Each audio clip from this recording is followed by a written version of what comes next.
Welcome back friend. आशा करता हूँ आप बहुत अच्छे होंगे। सो मेरा नाम है विवेक। आज हम स्टार्ट करने वाले हैं महाराष्ट्र बोर्ड का साइंस एंड टेक्नोलॉजी पार्ट 1। तो बेसिक्सली ये स्टैंडर्ड 10th के लिए हम चैप्टर बना रहे हैं। तो इसमें हम देखेंगे जो हमारा फर्स्ट लेसन है दैट इज़ द ग्रेविटेशन, वो हम स्टार्ट करने वाले हैं।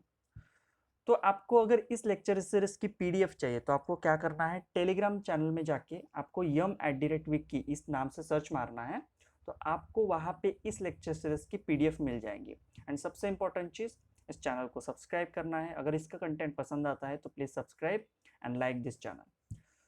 सो स्टार्ट करते हैं। That is the first lecture है हमारा, फर्स्ट लेसन है हमारा, दैट इज़ द ग्रेविटेशन। अब ये ग्रेविटेशन होता क्या है, ग्रेविटेशन में हम क्या क्या पढ़ने वाले हैं, जो यहाँ पे कुछ बुलेटिन्स देखे हैं वो हम देख लेते हैं। First of all the gravitation क्या होता है, उसके बाद हम देखेंगे Kepler's laws of gravitation. Okay, Kepler ने 3 लॉज दिए हैं, वो कौन कौन से लॉ है। उसके बाद हम देखेंगे एक्सेलरेशन ड्यू टू ग्रेविटी। उसके बाद हम देखेंगे free fall, circular motion, centripetal force and centrifugal force भी देखेंगे। उसके बाद देखेंगे हम universal law of gravitation and सबसे लास्ट में हम देखेंगे एस्केप वेलोसिटी। तो स्टार्ट करते हैं। कुछ यहाँ पे आपके टेक्स्ट बुक में कुछ क्वेश्चन देखे हैं, तो वहां से स्टार्ट करते हैं। तो फर्स्ट क्वेश्चन उन्होंने दिया है कि what are the effects of force acting on an object. मतलब अगर कोई भी ऑब्जेक्ट के ऊपर कोई फोर्स काम करता है, okay just a second, object के ऊपर कोई फोर्स काम करता है तो उसके इफेक्ट क्या होंगे। सपोज ये हमारा ऑब्जेक्ट है एंड इसके ऊपर कुछ ना कुछ फोर्स काम कर रहा है, तो क्या इफेक्ट होगा। ऑब्वियसली ये ऑब्जेक्ट जो है एक जगह से दूसरे जगह डिस्प्लेस हो जाएगा। ओके, ऑब्जेक्ट क्या होगा, एक जगह से दूसरे जगह डिस्प्लेस होगा। मीन्स फर्स्ट इफेक्ट क्या है, there is a displacement. Okay, position उसकी चेंज होगी। दूसरा तो है कि इसका शेप एंड साइज चेंज होगा। ऑब्वियसली हमें पता है कि अगर मैं किसी भी चीज के ऊपर फोर्स डालता हूँ तो प्रेशर के वजह से उसका कहाँ ना कहाँ शेप एंड साइज चेंज होता है। एंड प्लस उसके सरफेस के ऊपर कहाँ ना कहाँ प्रेशर आता है। तो हमें ये पता चल रहा है कि फोर्स के वजह से कोई भी ऑब्जेक्ट डिस्प्लेस हो सकता है, या अगर डिस्प्लेस ना होता उसका तो फोर्स के वजह से उसकी शेप एंड साइज भी चेंज हो सकती है। ठीक है ना, तो ये कुछ उसके इफेक्ट है। दूसरा क्वेश्चन यहाँ गिवन है कि what are the types of forces are you familiar with. अब देखो वहाँ यहाँ पे बहुत सारे फोर्सेस हम देख सकते हैं। That is the nuclear force है जो न्यूक्लियस में होता है। उसके बाद हमारा जो फ्रिक्शनल फोर्स है जो दो सरफेस के बीच में होता है।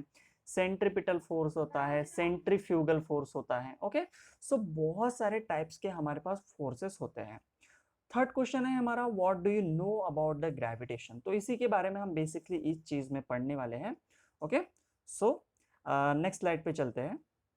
देखो, अब ग्रेविटेशन होता क्या है उसे समझने से पहले आपको थोड़ा इस डायग्राम में देखना पड़ेगा। एक्चुअली ये जो ग्रेविटेशनल फोर्स है सबसे पहले डिस्कवर्ड किसने किया था, सर आइजैक न्यूटन ने। तो सर आइजैक न्यूटन नाम के साइंटिस्ट थे, उन्होंने ग्रेविटेशन डिस्कवर्ड किया था। तो एक बार क्या हुआ था कि वो एक ट्री के नीचे बैठ के थे एंड ऊपर से सडनली एक एप्पल आके गिरता है एंड वो सोच में गिर जाते हैं कि ये जो एप्पल है ऊपर से नीचे ही क्यों गिर रहा है, ऊपर क्यों नहीं जा रहा है। तो वहां से उन्होंने ये पता लगाया कि अर्थ के सेंटर में कुछ ना कुछ ऐसे फोर्सेस है जो इस एप्पल को नीचे के डायरेक्शन में खींच रहा है। तो बेसिकली ग्रेविटेशन क्या होता है, सपोज ये हमारा अर्थ है, तो सपोज कोई भी ऑब्जेक्ट है, अगर वो अर्थ की ग्रेविटेशनल फील्ड में है तो अर्थ क्या करती है, अर्थ के अंदर ऐसा एक अट्रैक्टिव फोर्स है जो किसी भी ऑब्जेक्ट को उसके तरफ अट्रैक्ट करता है। सपोज अगर ये ऑब्जेक्ट यहाँ पे है तो ये जो ऑब्जेक्ट है इस ऑब्जेक्ट को अर्थ क्या लगाएगा, इसके ऊपर फोर्स लगाएगा एंड इसको सेंटर की तरफ अट्रैक्ट करने की कोशिश करेगा। सपोज ऑब्जेक्ट यहाँ पे लोकेटेड है तो उस ऑब्जेक्ट को अर्थ क्या करेगा, सेंटर की तरफ खींचने की कोशिश करेगा। अगर सपोज ऑब्जेक्ट यहाँ पे है तो ये अर्थ क्या करेगा, उसको सेंटर की तरफ खींचने की कोशिश करेगा। तो सिंपली कहाँ ना कहाँ हम देख सकते हैं, भले ही वो ऑब्जेक्ट मून भी होगा तो मून के ऊपर कुछ ना कुछ अर्थ का ग्रेविटेशनल फील्ड काम कर रहा है। ओके, इसीलिए मून जो है अर्थ के अराउंड चक्कर लगा रहा है। क्यों चक्कर लगा रहा है, बिकॉज मून मून के ऊपर अर्थ का ग्रेविटेशनल फील्ड कहाँ ना कहाँ काम कर रहा है। लेकिन ये ग्रेविटेशनल फोर्स वीक है क्योंकि हमें पता है कि मून और अर्थ के बीच का जो डिस्टेंस है बहुत ज्यादा है। अब ये जो ग्रेविटेशनल फोर्स होता है उसकी डायरेक्शन क्या होती है, तो ये आपको ध्यान रखना है कि ये जो होता है इस directed toward the centre. Means gravitational force जो होता है वो हमेशा सेंटर की तरफ डायरेक्टेड होता है। किसके सेंटर की तरफ, तो अर्थ के सेंटर की तरफ ये डायरेक्टेड होता है। अब ये जो ग्रेविटेशनल फोर्स है ये एक अट्रैक्टिव फोर्स है, not a repulsive force. Repulsion means क्या होता है, ऑब्जेक्ट दूर दूर चले जाते हैं, लेकिन यहाँ पे क्या हो रहा है, ये वाला ऑब्जेक्ट एंड हमारा अर्थ एक दूसरे के नजदीक आ रहे हैं, तो हम क्या बोल सकते हैं, it is then attractive force, एक टाइप का अट्रैक्टिव फोर्स है। और एक दूसरा है कि ये जो ग्रेविटेशनल फोर्स है it is the perpendicular to the surface of earth. अगर मैं यहाँ से एक टेंजेंट ड्रॉ करूंगा तो ये जो फोर्स है, फोर्स एंड टेंजेंट के बीच में 90 डिग्री का एंगल बन रहा है, तो हम बोल सकते हैं कि ये जो फोर्स है सरफेस को परपेंडिकुलर है। तो हमें इतनी बात ध्यान रखनी है कि इसको डिस्कवर किसने किया था, सर आइजैक न्यूटन ने। ये डायरेक्टेड किधर होता है, अर्थ के सेंटर की तरफ होता है। It is a one type of attractive force and it is the perpendicular to the centre of the earth. I hope यहाँ तक आपको क्लियर हो गया होगा।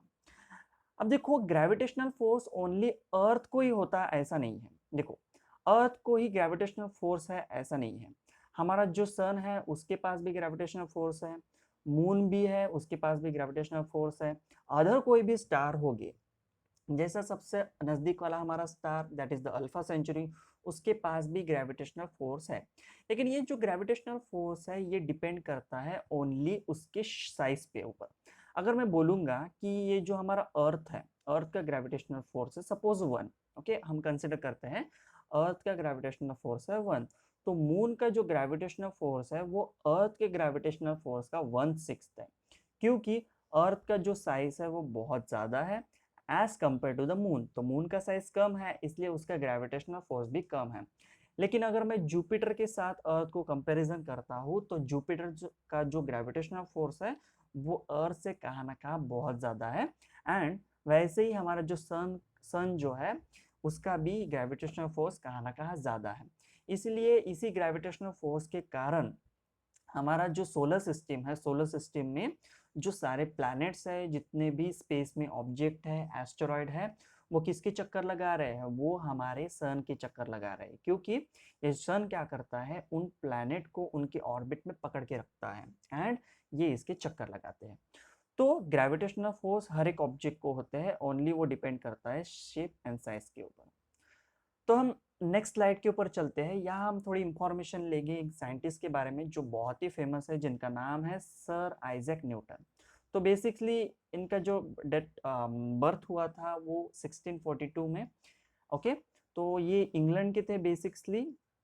अब उन्होंने इम्पोर्टेंट कौन कौन सी चीज़ की थी, उन्होंने दिया था laws of motion, laws of motion के बारे में उन्होंने बताया। उसके बाद इक्वेशन ऑफ मोशन के बारे में उन्होंने बताया है and theory of gravity. Okay, तो उनके बेसिकली काम कौन कौन से हैं, laws of motion, equation of motion दिया उन्होंने एंड थ्योरी ऑफ ग्रेविटी। तो उनकी एक किताब है बहुत ही famous that is the Principia, full form है उसका प्रिंसिपिया ऑफ मैथमेटिका। तो उन्होंने एक किताब लिखी थी दैट इज द प्रिंसिपिया नाम की किताब लिखी थी and he invented a new branch of mathematics. उस ब्रांच का नाम है कैलकुलस, कैलकुलस नाम की उन्होंने ब्रांच भी खोजी थी। अब ये ऐसे पहले साइंटिस्ट थे जिन्होंने रिफ्लेक्टिंग टेलीस्कोप को ओके कंस्ट्रक्ट किया था। तो उनका मेन वर्क क्या है, उन्होंने प्रिंसिपिया नाम का बुक लिखा था, कैलकुलस नाम की एक मैथमेटिक्स की ब्रांच खोजी थी एंड ये फर्स्ट साइंटिस्ट थे जिन्होंने रिफ्लेक्टिंग टेलीस्कोप को कंस्ट्रक्ट किया था। आप आई होप यहाँ तक क्लियर हो गया होगा। अब हम देखते हैं circular motion and centripetal force क्या होता है। देखो अगर मैं बोलूंगा कि हमारे पास एक स्ट्रिंग है, एक स्टोन है, यहाँ पे मैंने क्या कर दिया, एक स्टोन है हमारे पास एंड इस स्टोन को मैंने एक स्ट्रिंग से बांध दिया है एंड मैं क्या कर रहा हूँ, इस स्टोन को ऐसे हॉरिजेंटल सर्कुलर पाथ में घुमा रहा हूँ।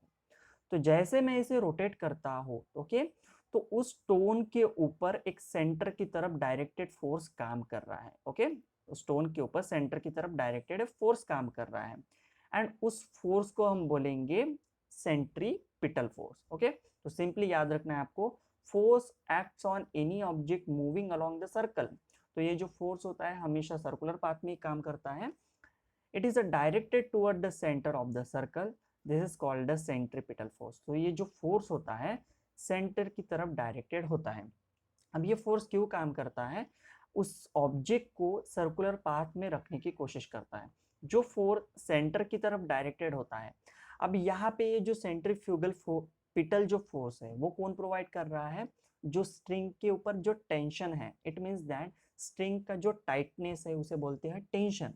तो स्ट्रिंग का जो टेंशन है वो स्टोन को मीन्स उस ऑब्जेक्ट को सेंट्रीपिटल फोर्स प्रोवाइड कर रहा है, एंड वही सेंट्रीपिटल फोर्स उस ऑब्जेक्ट को सर्कुलर पाथ में रखने की कोशिश कर रहा है। अब देखो ये जो सेंट्रीपिटल फोर्स है वो क्या होता है, एक रियल फोर्स होता है, हमेशा ध्यान रखना रियल फोर्स होता है। एंड और एक फोर्स होता है जो सेंटर की से बाहर की तरफ डायरेक्टेड होता है। सपोज ये सेंटर की तरफ है तो उसे हम बोलेंगे सेंट्रीपिटल फोर्स। एंड एक फोर्स जो होता है सेंटर से बाहर की तरफ अवे फ्रॉम द सेंटर होता है, उसे बोलेंगे हम सेंट्रीफ्यूगल फोर्स। तो सेंट्रीफ्यूपिटल फोर्स को बैलेंस करने के लिए एक फोर्स होता है जो सेंट्रीफ्यूगल फोर्स होता है, एंड ये होता है स्यूडो फोर्स। हमेशा याद रखना सूडो फोर्स मीन्स एक इमेजिनरी फोर्स होता है। तो हमें क्या याद रखना है कि सेंट्रीपिटल फोर्स एक रियल फोर्स होता है, it is directed toward the centre, and centrifugal force is directed away from the centre and which is the pseudo force. अब यहाँ पे और एक डेफिनेशन कुछ बताया है कि direction of the motion of the moon as well as its speed is constantly changing during इस मोशन। अभी इसका मीनिंग क्या है, देखो अगर कोई भी ऑब्जेक्ट है वो सर्कुलर पाथ में मोशन कर रही है, सपोज ऑब्जेक्ट यहाँ पे है वो सर्कुलर पाथ में मोशन कर रही है। सपोज मैंने स्टोन घुमाया, ओके स्ट्रिंग से स्टोन घुमाया, मैंने क्या कर दिया, स्टोन को इस पोजीशन पे छोड़ दिया।